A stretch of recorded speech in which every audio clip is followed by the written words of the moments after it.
ISACA Chennai chapter in the 27th year is conducting a conference on IT GRC. It's a 2-day conference, and we are having 2 tracks, one for banking sector and the other one for the rest of the sectors, and it is preceded by a workshop, 2 workshops for 1 day each, one on COVID-5 implementation, another one is on mobile security. All of you know that today the business is being driven. I would say that IT is redefining the business. So the amount of the IT pervasive to the business is too high, and naturally the risks pertaining to that are quite different and many.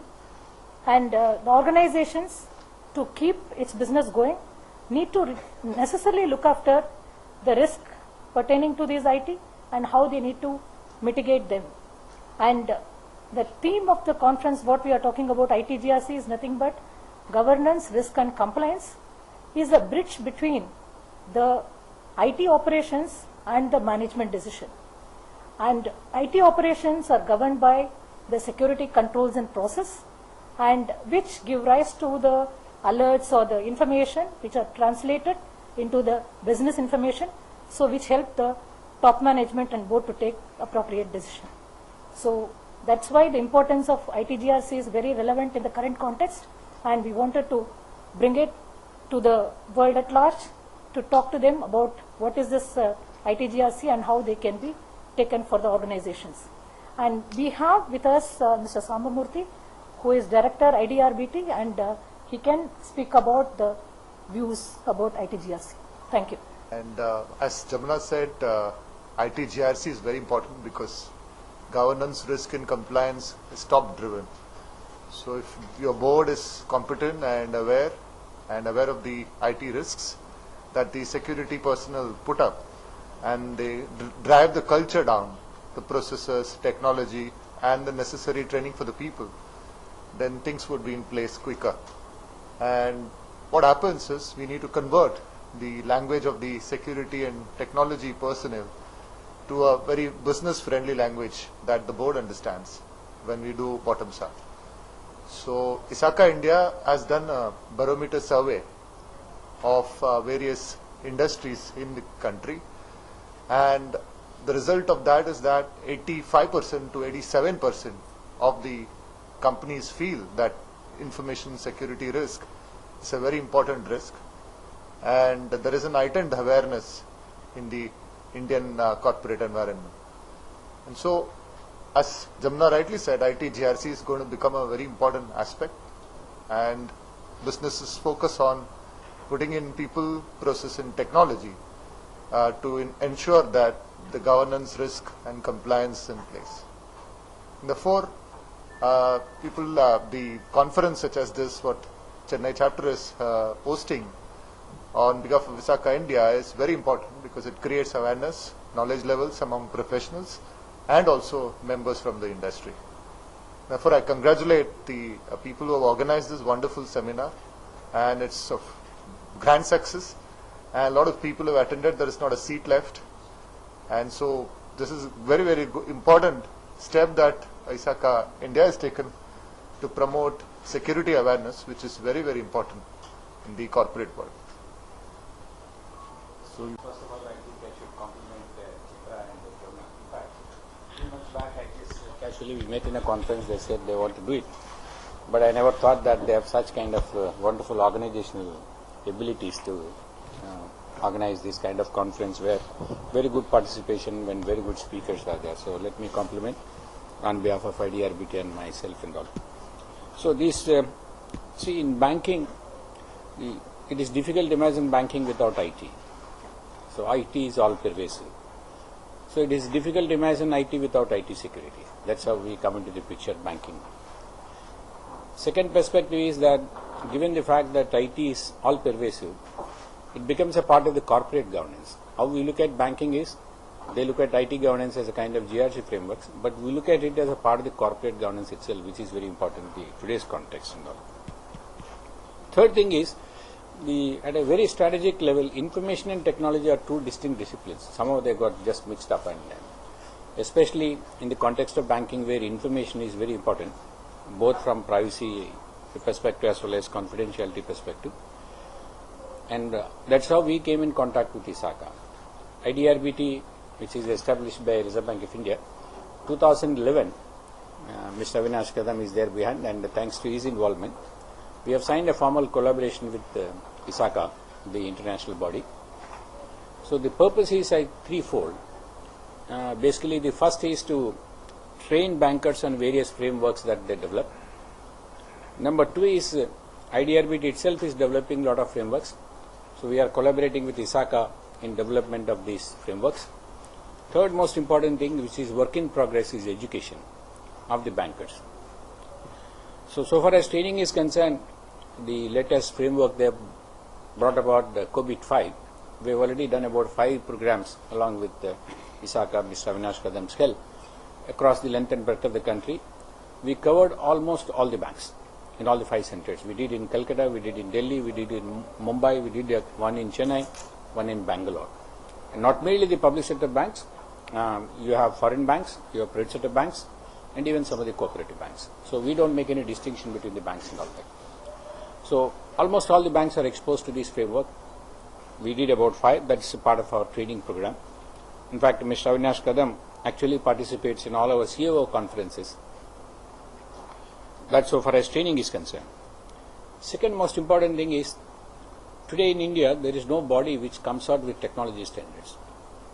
So in the case of foreign exchange, you have got FEDI which comes out with standards for foreign exchange. You have got FEMDA which comes out with money market. There is no body so far which comes out with standard. That's why IDRBT has started this job about 2 years ago to come out with these frameworks. So we started with IT governance, where again ISACA was involved, and we got that entire governance framework validated. In fact, I understand probably we are the only country where there is an IT governance framework for banks exclusively. I don't think there is another country where they have got this framework. Similarly, IS governance is another framework where we are involved. Third most important thing is, last year we have come out with a very comprehensive framework for information security for banks. Very comprehensive. Again, ISACA is involved with this in providing inputs and also validating this exercise. So out of these 8 frameworks that IDRBT has developed so far, 3 of them we are closely involved with ISACA. So idea is we don't want to reinvent the wheel. When once is an international body, very highly consultative kind of body, so we are taking the inputs from them. Also, IDRBT and ISACA, we jointly sponsor one Excellence Award in IT Risk Management. And then 2 awards are already given, which are given to this thing. I think last 2 times HDFC, the likes of HDFC, ICICI Bank and SBI, they do that. Again, this is subject to a kind of international and global evaluation, so that to add legitimacy to this kind of award. Third most important thing which we started work in progress is education. ISACA conducts a lot of programs, as they have said, one for audit, one for the managers, security risk managers, governance, and then the risk.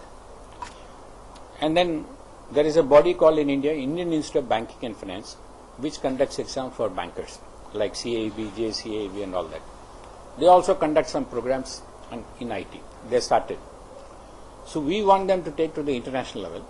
So we discussed with ISACA last year. I myself had gone there to Chicago to discuss. I have requested ISACA to endorse the certifications given by the Indian Institute of Banking and Finance. So they've agreed, provided probably a mapping exercise is done between the Indian course and the international course, and then meet at least 80% of that kind of common thing, and they've agreed to endorse the certificate. Why certification is important? Because that is a kind of assurance to all the stakeholders, be it regulators, be it bank top managements, be it investors. It gives a kind of assurance of the quality of this. People who are running it. At the end of the day, people are very important in all. There are right now about 6 subject matter experts working under the guidance of senior domain experts of IDRBT, and Mr. Avinash Kadam is also closely involved. And at periodical intervals, we also are in touch with the team at Chicago to see that we are probably both of us are on the same page in terms of developing the syllabus. What ISACA will gain, Chicago, what India will gain. ISACA which was established somewhere in 67, after almost 69, almost about after say more than 50 years, they have 100,000 members across the globe. India can add 200,000 members in about 5 years. So that is one of the, probably globally also there, whatever frameworks they develop, I think more and more people would absorb. That's an advantage. The gain for Indian banks is that we have people trained to global standards to handle information security framework. So when once this happens, I expect in about 6-7 months, I think, Mr. Avinash, I think we should be able to probably finally agree on this common syllabus and also pedagogy and also the content delivery. Simultaneously, they are all going on. So IDRBT, Indian Institute of Banking and Finance, and DISACA Task Force, India Task Force, we are all closely working together. So these are the 3 areas. In fact, DISACA MOU used to be on an yearly basis. Seeing the kind of progress and potential that is available in India, they made it open-ended. So it's a kind of perpetual kind of MOU. So this briefly I wanted to share with you. I think you already heard some of our leaders speak on this. To simply put, it's all about the trust that people have in banking and to secure that trust. So one is, while we're extending the benefits with the use of more and more computers and mobiles, which is becoming almost part of our daily lives. Earlier it was just emails, but now we see that internet banking, the way we exchange money, the way we exchange very sensitive information is all in information technology. So the main objective, as even Sundar was saying, at ISACA we have is to ensure that we bring in this very important trust in the information systems and also ensure that the value gets delivered out of them. So there is a balancing that needs to be done, and that's where ISACA is all about. So the 2 days of conference that we have just hosted is going to be a very important forum where we have experts, leading experts, eminent speakers across the country from overseas who will be coming and sharing practices, exchanging their views, and also spreading the message of securing the IT space. So in short, I think it's going to be a phenomenal learning for the people who are going to come in, and also for exchanging views with the regulators, like Mr. Sambulki has said, the support in terms of how the professionals can support the banking, the insurance, the financial services, and the corporates in general. Anybody who uses computers, how do you make sure that you are having a safe computing, at the same time ensure that you get value from the computing? So that's in short the message about what we are trying to do.